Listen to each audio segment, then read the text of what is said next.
Thank you very much, Mr. President. I would like to talk about strategic issues such as the war, the COVID crisis, and the situation of mothers. I am speaking on behalf of my party. Much more than a year after the outbreak of the war, we must ask whether the policies pursued by Europe are capable of serving our interests, improving our economy, and bringing the war to an end. It is now clear that they are not.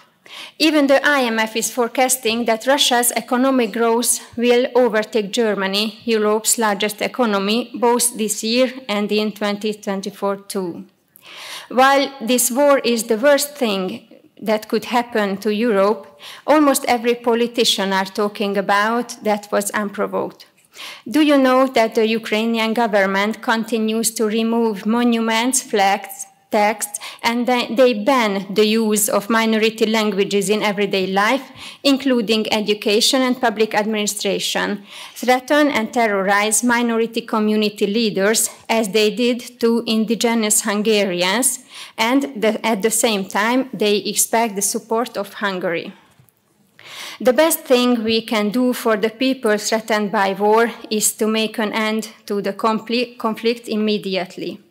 Europe is now losing Russia, one of its most important export markets and one of its most reliable suppliers of cheap energy and raw materials, without which its competitiveness on world market will be severely damaged. This certainly cannot be in Europe's interest, and therefore an autonomous European position is needed.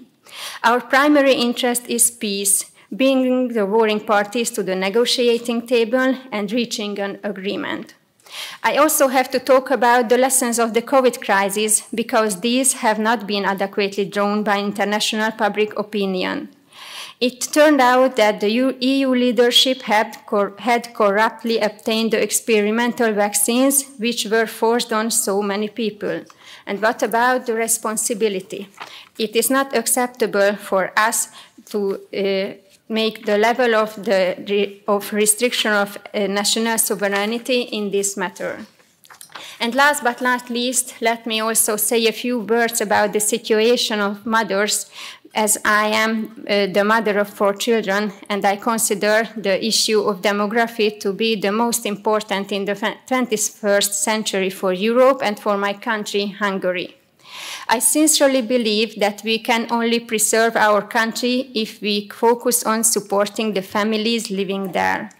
We have to face the fact that with such demographic indicators, public finances will simply become unsustainable in 2 or 3 decades' time.